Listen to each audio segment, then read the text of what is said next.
Bismillahirrahmanirrahim.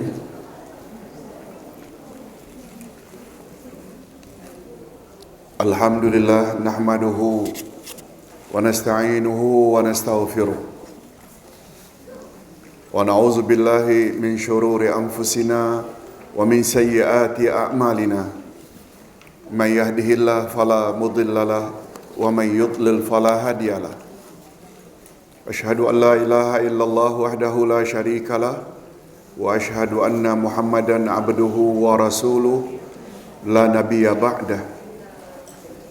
Allahumma salli wa sallim ala nabiyyina Muhammad wa ala alihi wa sahbihi ajma'in, amma ba'd. Hadirin dan hadirat rahimakumullah, Assalamualaikum warahmatullahi wabarakatuh.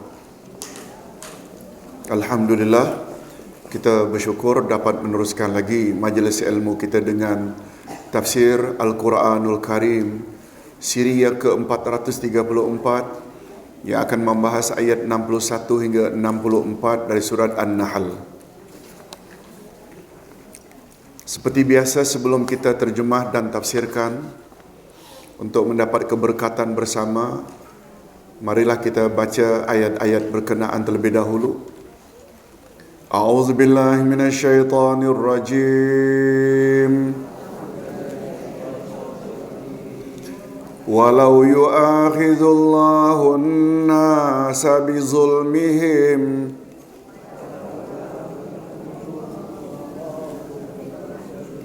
ma taraka 'alayha min dabbah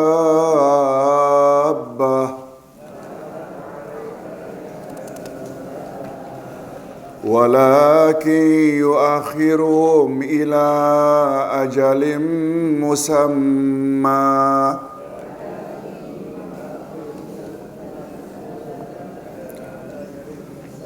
fa idza jaa ajaluhum la yastakhiruna sa'atan wa la yastaqdimun.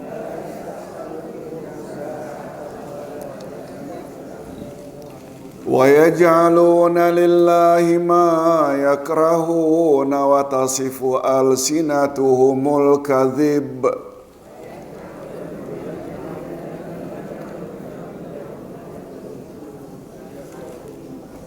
أَنَّ لَهُمُ الْحُسْنَى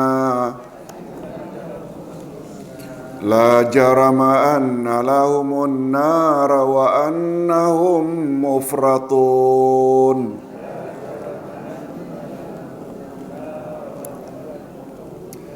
Tallahi laqad arsalna ila umamin min qablik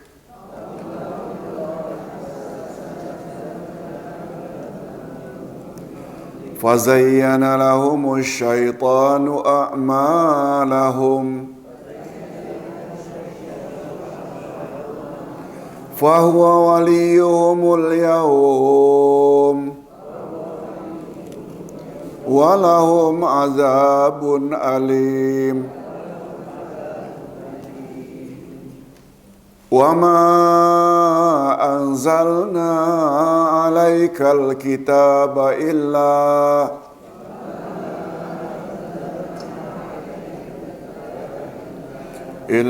litubayyina lahumul ladzi ikhtalafu fihi wa hudan wa rahmatan liqaumin yu'minun.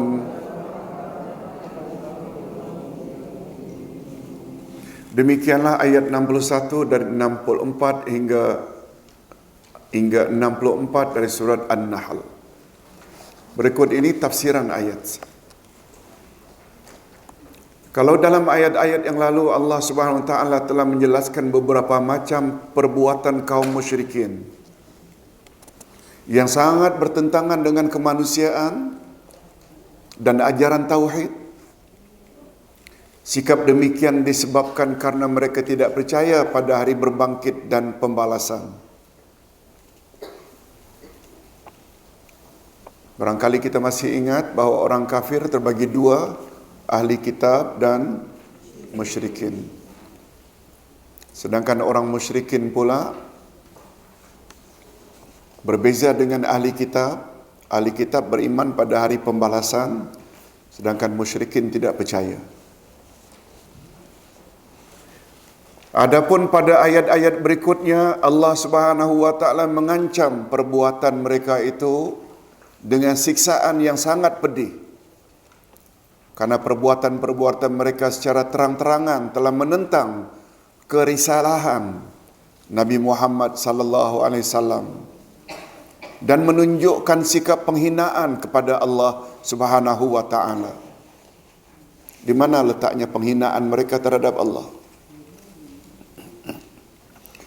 Tidak percaya kepada kerisalahan, bukan kerasulan ya. Kerasulan okeylah, Nabi sebagai rasul. Risalah itu naunnya, pengutusan. Tidak beriman kepada kerisalahan, maknanya pengutusan Allah kepada Nabi Muhammad, dan penghinaan terhadap Allah. Penghinaan terhadap Allah pula dari sudut apa? Satu, menyekutukan. Yang kedua juga, mereka percaya tak yang mencipta mereka adalah Allah? Tapi mereka tidak percaya Allah mampu menghidupkan mereka balik pada hari kiamat. Betul tak? Itu satu, memperkecilkan Allah, memperkecilkan kemampuan Allah. Sehingga mereka mengata, mana mungkin tulang belulang kita sudah hancur lalu dihidupkan balik. Itu satu penghinaan. Selanjutnya dijelaskan juga bahawa Allah berkuasa menumpaskan mereka dari permukaan bumi jika Allah berkehendak.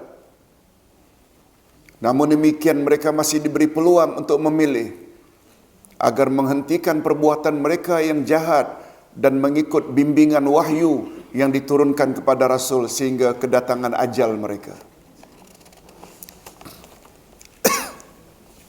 Bila kita hubungkan dengan sesi pertama tadi, jangan tak mati baru masuk Islam. Kan itu tadi. Itu makna istimrariyah. Keislaman kita hendaklah dari mula hingga berakhir.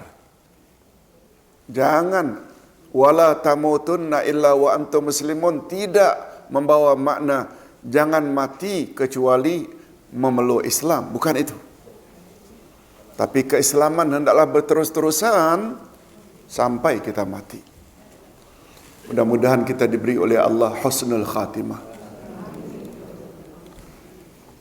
Allah Subhanahu wa taala berfirman, Ustaz terjemahkan, jika Allah menghukum manusia karena kezalimannya, niscaya tidak akan ditinggalkannya di muka bumi sesuatu pun dari makhluk yang melata, tetapi Allah menangguhkan mereka sampai kepada waktu yang ditentukan. Maka apabila telah tiba waktunya yang ditentukan bagi mereka, tidaklah mereka dapat mengundurkannya barang sesaat pun dan tidak pula mendahulukannya. Allah Subhanahu wa taala mengancam musyrikin yang bergelumang dengan dosa bahawa jika dia berkehendak tentulah mereka akan ditumpas musnah dari permukaan bumi dan tidak ada satu pun yang ketinggalan. Jika Allah mau. Akan tetapi Allah tidak menghendaki demikian. Karena rahmatnya yang maha luas, Allah menangguhkan siksaannya kepada mereka sampai pada suatu saat yang telah ditentukan, yang kita panggil dengan ajal. Hadirin dan hadirat, ajal dalam bahasa Arab, apa makna ajal? Tempo. Itu yang lebih betul. Kita kan bila disebut ajal, iaitu bila berakhirnya umur. Memanglah tempo. Tetapi penggunaannya di dalam Al-Quranul Karim, Allah ada tak zaman dahulu beri kemewahan kepada kaum-kaum tertentu? Juga digunakan ila ajalim musamma. Ada tak ketikanya kaum yang bermewah-mewah tapi durhaka pada Allah berakhir masa kejayaan mereka dengan kebinasaan, boleh tak itu juga dipanggil ajal? Yes, ajal tu tempo, bukan kaitannya dengan kematian saja. Bagi setiap individu, tetapi itu sebabnya perlu difikirkan balik istilah tidak hilang Melayu di dunia. Perlu ditinjau balik. Betul tak? Bercanggah dengan itu. Okey, sekedar slogan tu okeylah. Tapi ya saya apa dia kak? Okey. Baik, hadirin dan hadirat rahimakumullah.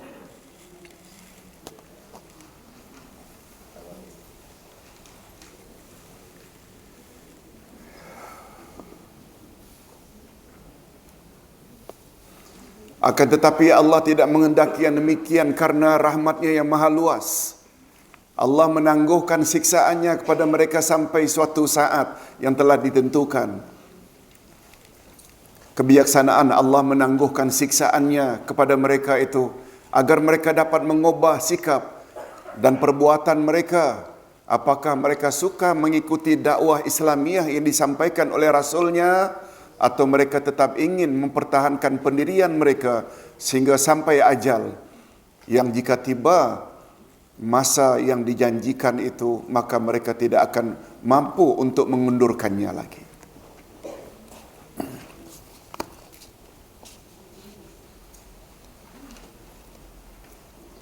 Imam Ibnu Katsir berkata, dalam ayat di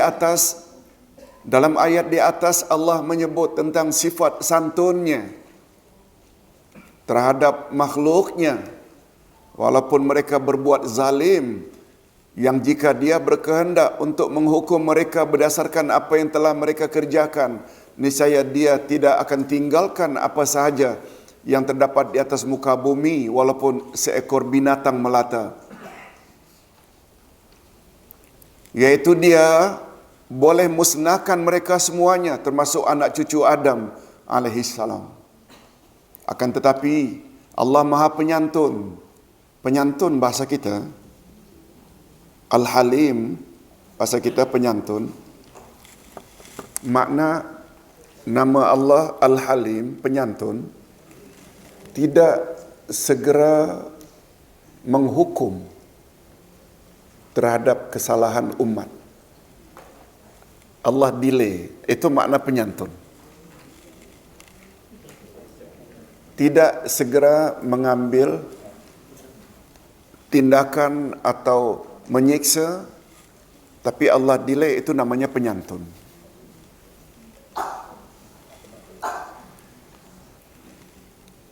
Dia tidak akan tinggalkan apa saja yang terdapat di atas muka bumi. Okey. Abu Darda berkata, Abu Darda radhiyallahu anhu, untuk pengetahuan hadirin dan hadirat, Abu Darda termasuk muhajirin atau ansar. Ustaz jarang-jarang sebut perkara ini. Kita kan semua tahu sahabat dekat, bahawa sahabat Nabi terdiri dari muhajirin dan ansar. Muhajirin seperti Khulafaur Rasyidin, betul tak? Keempat-empatnya dari Mekah, muhajirin. Abu Darda ni ansar.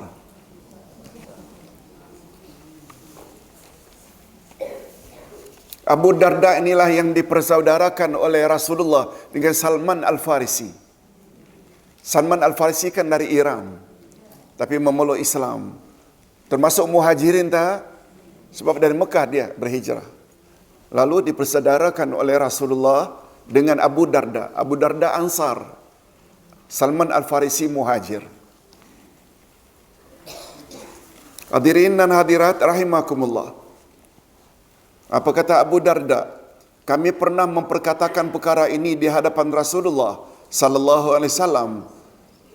Lalu baginda bersabda, tolong ikuti, innallaha la yuakhiru syai'an idza jaa ajaluh wa innama ziyadatul umuri bidurriyati salihah fayad'una lahu min ba'di fayulhiquhu du'auhum fi qabri fadzalika ziyadatul umur.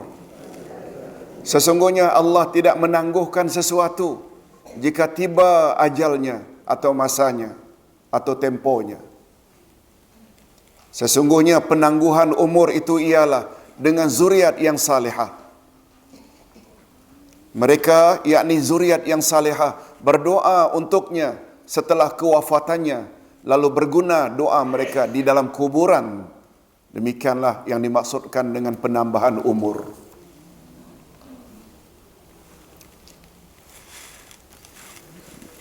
Bukan maknanya penambahan umur tertera umurnya dalam Lauh Mahfuz 60 tahun. Dia tidak akan menjadi 70 tahun. Sebab penambahan itu membawa makna dia dikurniakan zuriat. Betul tak bila yang 60 tahun tadi meninggal dunia, anak-anaknya pula salihah belaka. Bila mereka beramal saleh dan berdoa, sampai tak kepada bapa dan ibunya dalam kubur? Yes, itu maksudnya. Tapi bagus juga kalau Ustaz sebutkan di sini, ketika ulama hadis mengulas ayat tentang silaturahim. Tolong ikuti. Man sarrahu ayyutala fi umrihi au yusa'alahu fi rizqihi falyasil rahimah. Siapa yang ingin agar umurnya dipanjangkan dan rezekinya dimurahkan, hendaklah dia menghubungkan silaturahim. Nah, timbul pertanyaan, apa makna Allah panjangkan usianya? Ada 3 maknanya. Satu di antaranya tadi dah disebut.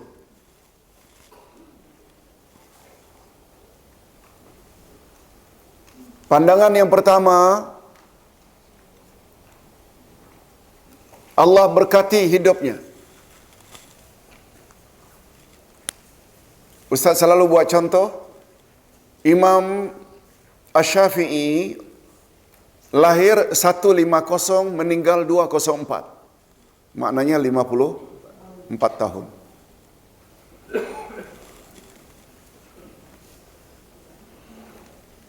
Tapi 10 tahun dah hafal Quran. Umur 12 tahun dah hafal kitab Al-Muwatta, hadis susunan Imam Malik. Berdakwah, menulis. Boleh tak dikatakan hidup beliau diberkati oleh Allah? Ekoran daripada hidup yang diberkati, beliau tinggalkan kitab-kitab yang sekian banyak. Bila kita baca hari ini beliau dalam kubur, dapat tak ganjarannya? Yes, itu maksudnya hidupnya diberkati.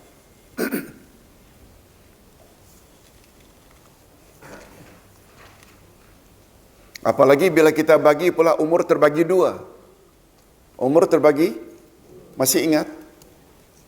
Umur pertama di mana? Di dunia, dari lahir hingga mati. Umur kedua, di alam barzakh, sejak mati hingga dibangkitkan dari kubur pada hari kiamat. Mengapa di alam barzakh dipanggil umur? Sebab pada alam kubur juga layak tak kolek ganjaran? Yes, dia ada anak, sebagainya. Makna kedua, dia dianugerahkan oleh Allah zuriat yang salihah. Ini hadisnya. Yang pertama tadi, makna panjang usia dengan makna apa, Ibu Maryam? Hidupnya diberkati Allah. Contoh Imam Syafi'i tadi. Boleh faham maksud saya?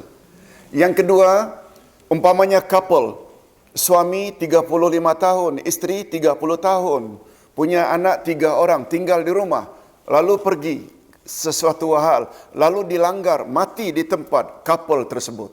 Tinggal 3 orang anak, membesar, ketiga-tiganya jadi anak-anak yang saleh dan salihah. Termasuk tak maknanya yang umur 35, 30 tadi panjang usianya? Ini yang maksudkan hadis ini. Apa makna yang ketiga, Ustaz? Yang ketiga dengan makna umurnya di dalam Lauh Mahfuz ada 2. Oh, ini mungkin jarang kita dengar. Umurnya di Lauh Mahfuz ada 2. Tertera umurnya 60 sebagai contoh. Tetapi bila akhir hayatnya dia menghubungkan silaturahim, Allah suruh malaikat agar panjangkan hingga 70. Ada kaitan tak dengan silaturahim? Bila pada akhir hayatnya umur 60, dekat-dekat mati sebenarnya umur 60, dia gemar menyambung hubungan silaturahim. Allah suruh matikan, hei malaikat, orang itu pada umurnya yang kedua. Cuma Ustaz tak beritahu, pandangan yang ketiga ni tak kuat. Jangan harap sangat. Tapi yang pertama tadi, yang kedua ada hujahnya. Boleh faham? Yes.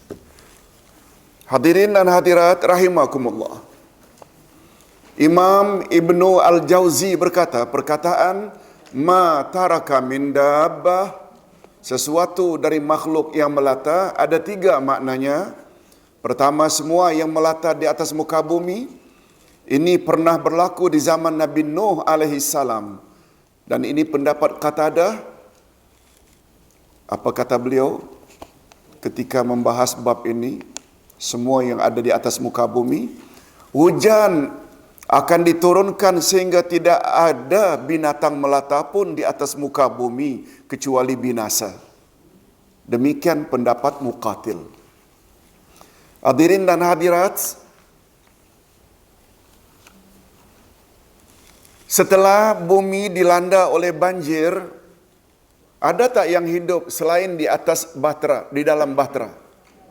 Tak ada. Ada tak? Ada. Ikan. Ikan tak dimatikan sebab dia bukan binatang melata. Nah, ini dia. Ini maksudnya. Kata Muqatil, musnahlah binatang melata. Ikan bukan binatang melata, memang tempatnya air. Ada. Cuma boleh tak dikatakan Nabi Nuh. Nabi Nuh apa dia gelarannya? Bapa manusia kedua. Adam bapa manusia pertama. Nuh bapa manusia kedua. Sebab tidak ada manusia hari ini kecuali yang dalam bahtera itu. Betul tak kita ini semuanya asalnya orang sampan? Jangan bangga sangatlah, ai orang KL. Orang sampan sebenarnya. Hadirin dan hadirat rahimakumullah. Makna kedua yang dimaksudkan khas hanya manusia, ini pendapat Ibnu Juraij. Pendapat ketiga, manusia dan jin. Maksudnya demikian menurut Ibnu As-Sa'ib dan Az-Zujaj. Profesor Wabah Az-Zuhaili berkata, apabila manusia mati dan berakhirlah umurnya, dia akan ditangguhkan. Apabila manusia mati dan berakhirlah umurnya, ia tidak akan ditangguhkan lagi atau dimajukan walau sesaat. Kebinasaan tersebut bersifat umum, apakah dia manusia yang beriman ataupun orang yang berbuat zalim. Adapun kemusnahan orang zalim adalah, tolong ikuti, intiqaman wa jazaan, untuk menerima hukuman dan balasan siksa. Sedangkan kemusnahan bagi orang yang beriman pula ialah muawwadan bisawabil akhirah, untuk diganti oleh Allah dengan ganjaran pahala di akhirat. Mudah-mudahan kita termasuk yang belakang ini.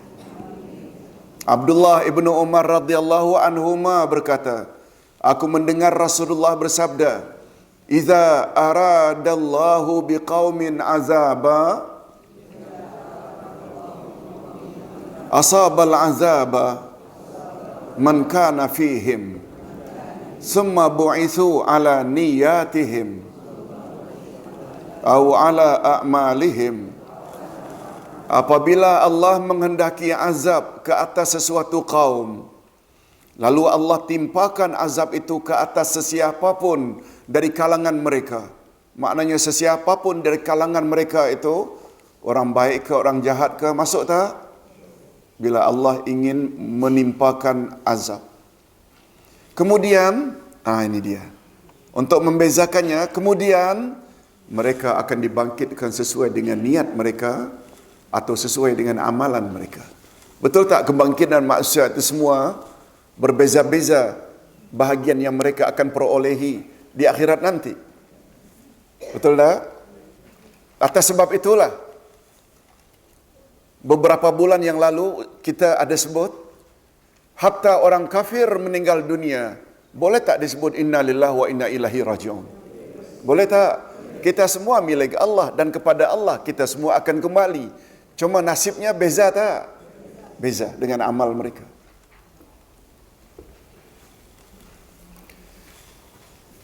Hadirin dan hadirat rahimakumullah. Adapun ayat berikutnya, dan mereka menetapkan bagi Allah apa yang mereka sendiri membencinya, dan lidah mereka mengucapkan kedustaan, yaitu bahawa sesungguhnya mereka lah yang akan mendapat kebaikan. Tiadalah diragukan bahawa neraka lah bagi mereka, dan sesungguhnya mereka segera dimasukkan ke dalamnya. Na'udzubillah min zalik. Sekali lagi dalam ayat ini Allah mengulangi sikap buruk kaum musyrikin yang mendakwa Allah mempunyai anak-anak perempuan, maha suci Allah, yang mereka sendiri tidak menyukainya. Demikian juga dakwaan mereka, kononnya mereka lah yang akan mendapat kebaikan dari sisi Allah lantaran mereka dapat hidup memuaskan hawa nafsu di permukaan bumi. Anggapan demikian muncul karena mereka kaum yang tidak percaya akan adanya hari berbangkit dan pembalasan. Yang pasti tempat mereka kelak adalah neraka yang menyala-nyala. Syekh As-Sa'di berkata, Allah menerangkan dalam ayat ini bahawa musyrikin telah menetapkan untuk Allah apa yang mereka sendiri membencinya, seperti anak perempuan dan sifat-sifat yang buruk, yakni syirik, yakni memalingkan sebahagian ibadat kepada makhluk yang juga adalah hamba Allah. Maka sebagaimana mereka membenci dan tidak reda menjadi hamba bagi berhala, sebab berhala juga makhluk seperti mereka, umpamanya bersekutu di dalam rezeki yang Allah anugerahkan kepada mereka. Lalu bagaimana pula mereka boleh menjadikan bagi Allah sekutu-sekutu? Boleh faham maksudnya?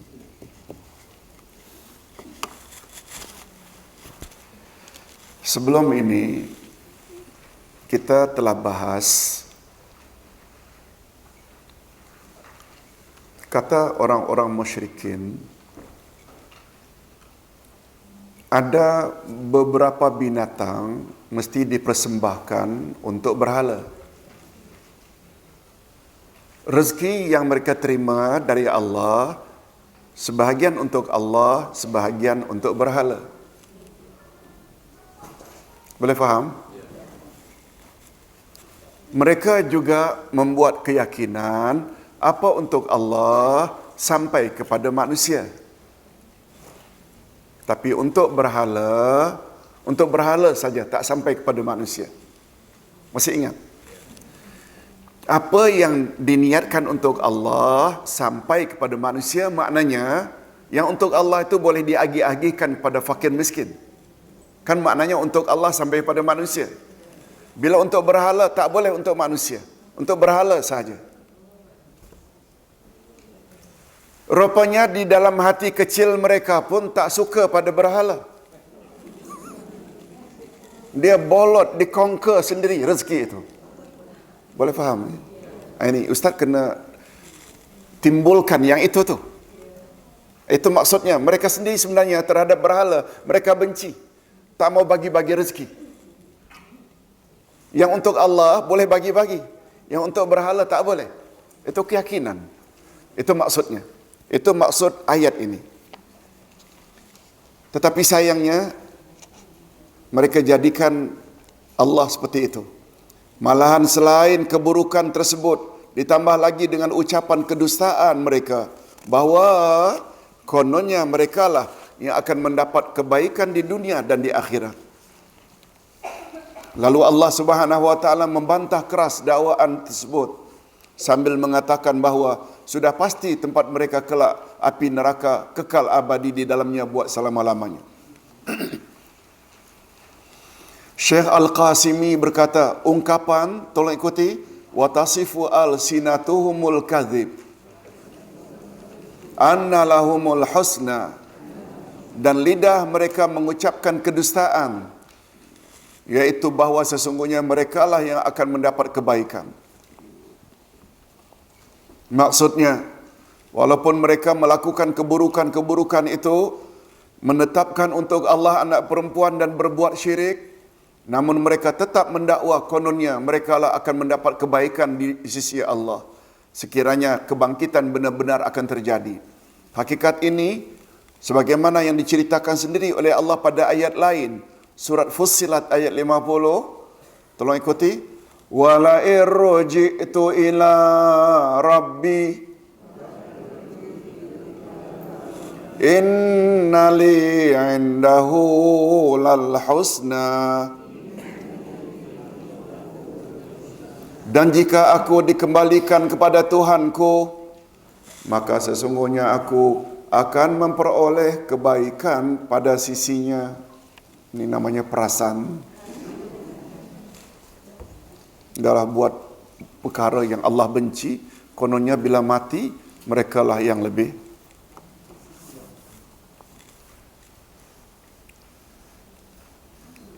Coba tengok apa kata Allah. Allah bersumpah dengan namanya. Tolong ikuti ayat terakhir.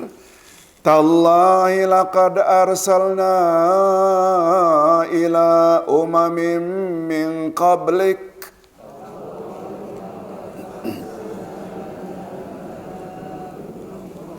fazayyana lahumus syaitanu a'malahum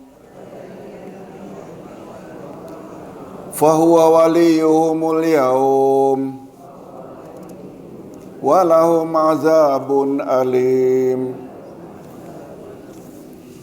Demi Allah, sesungguhnya kami telah mengutus rasul-rasul kami kepada umat-umat sebelum kamu, tetapi syaitan menjadikan umat-umat itu memandang baik perbuatan mereka yang buruk.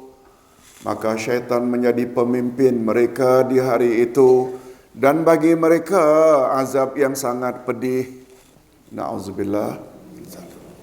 Dalam ayat ini Allah bersumpah atas namanya bahwa dia benar-benar telah mengutus rasul-rasulnya sebelum mengutus Nabi Muhammad sallallahu alaihi wasallam kepada umatnya. Para utusan itu mengajak kaum masing-masing agar mentauhidkan Allah dan mengikhlaskan ibadat hanya kepadanya. Tetapi umat-umat terdahulu telah terpesona dan tertipu oleh tipu daya syaitan, sehingga mereka mendustakan ajaran yang dibawa oleh Rasulullah sallallahu alaihi wasallam dan para rasul lainnya. Sebaliknya, justru tipu daya syaitan yang mereka turuti bagi mereka azab yang pedih. Imam Ibnu Katsir komen, dalam ayat ini Allah Subhanahu wa taala menyebut bahawa dia telah mengutus banyak rasulnya pada zaman silam. Betul tak? Nabi Muhammad adalah rasul terakhir. Siapa rasul pertama? Adam ke Nuh? Nuh, itu yang betul. Adam nabi. Sebab definisi rasul, orang yang dapat wahyu untuk dirinya dan umatnya. Adam untuk dirinya dan keluarganya saja. Hadirin dan hadirat rahimakumullah. Oleh itu wahai Muhammad, sewajarnya lah engkau jadikan mereka sebagai contoh tauladan. Jadikan mereka siapa mereka? Siapa mereka yang patut dicontohi oleh Rasulullah? Para rasul ya, bukan musyrikin. Kan tadi kita sebut, dalam ayat ini Allah menyebut bahawa dia telah mengutus banyak rasul pada zaman silam. Oleh itu, wahai Muhammad, sewajarnya lah engkau jadikan mereka, siapa mereka? Para rasul, sebagai contoh tauladan. Oleh itu, janganlah kamu bersedih hati karena pendustaan kaummu terhadapmu. Pendustaan mereka terhadap ajaran para rasul sebelum kamu adalah karena mereka telah terpedaya oleh syaitan. Malahan syaitan telah menjadi pemimpin mereka, padahal syaitan tidak dapat menolong mereka walaupun sedikit pun. Bagi mereka siksaan yang pedih. Imam Al-Qurtubi pula berkata, ayat ini mengandungi tasliyah. Tolong ulang. Apa makna tasliyah? Hiburan, perlipur lara untuk Nabi Muhammad sallallahu alaihi wasallam bahwa para nabi sebelumnya juga telah dikufuri oleh kaumnya. Adapun ungkapan bahwa waliyuhumul yaum, maka syaitan menjadi pemimpin mereka di hari itu, maksudnya syaitan jadi penolong mereka di dunia sebagaimana dakwaan mereka. Betul tak syaitan boleh jadi penolong orang-orang kafir?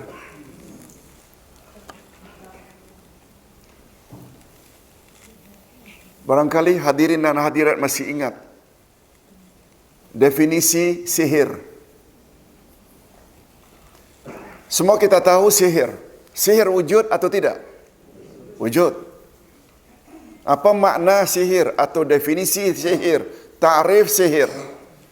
Sihir ialah kerjasama antara orang yang jahat dengan syaitan.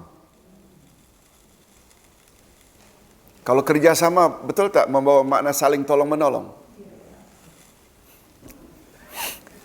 Ustaz tak buktikan bahawa syaitan tu tolong. Kerjasama antara orang jahat dengan syaitan, iaitu agar syaitan laksanakan apa yang orang jahat mahu, agar dia sakit, agar terjadi perceraian, rumah tangganya berantakan, syaitan akan buat. Tapi dengan syarat orang jahat ini juga kena buat apa yang syaitan mahu. Pakai tangkal, semah sana, semah sini, baca doa-doa serapah yang ada unsur syirik, itu syarat syaitan. Betul tak sihir itu semacam MOU? MOU lah itu. Kerjasama. Ndak Ustaz hanya ndak jelaskan syaitan tu menolong tak? Menolong ke arah kejahatan maksudnya, menolong juga. Hadirin dan hadirat rahimakumullah.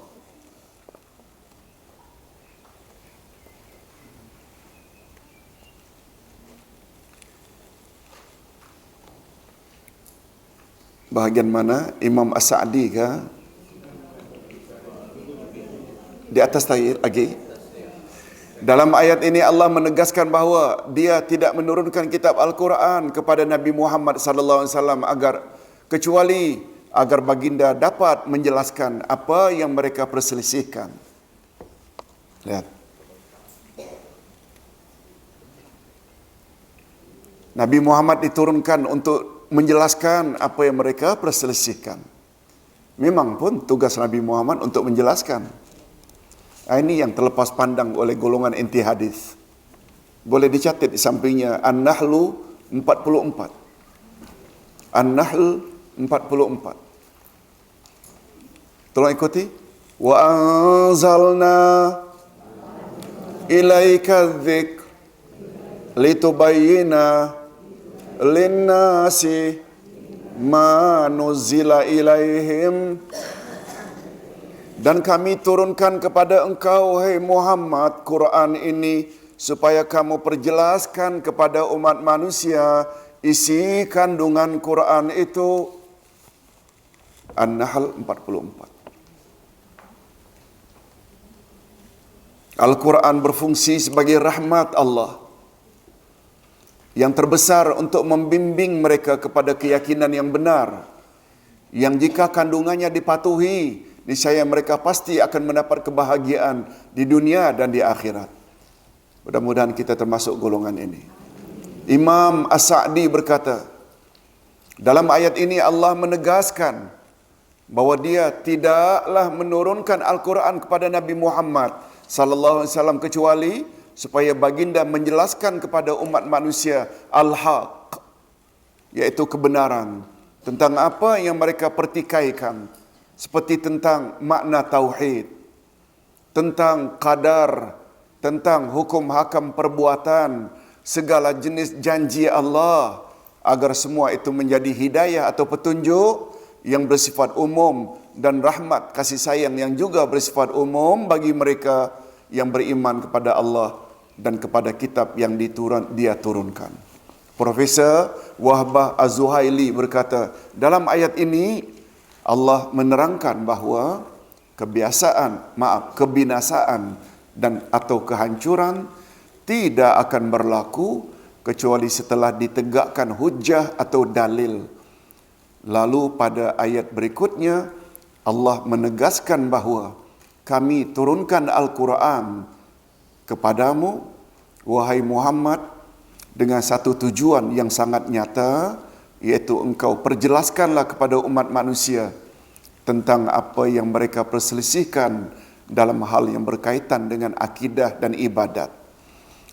Sehingga dengan demikian mereka mengetahui mana yang hak, benar, mana yang batil, salah. Al-Quran adalah pemisah antara atau penentu antara yang mereka perselisihkan dan juga hidayah atau petunjuk bagi hati yang sesat, serta rahmat kasih sayang Allah bagi kaum yang benar dan berpegang teguh kepadanya. Mudah-mudahan kita termasuk ke dalam golongan ini. Itu sebabnya Allah tidak akan azab manusia sehingga Allah turunkan hujah. Kan ada ayat Quranul Karim kalau tak salah di dalam surat Al-Isra, kami tidak akan menyiksa hamba-hamba kami sehingga kami utus terlebih dahulu kepada mereka rasul-rasul kami. Hadirin dan hadirat, sekali lagi ada jemaah tadi.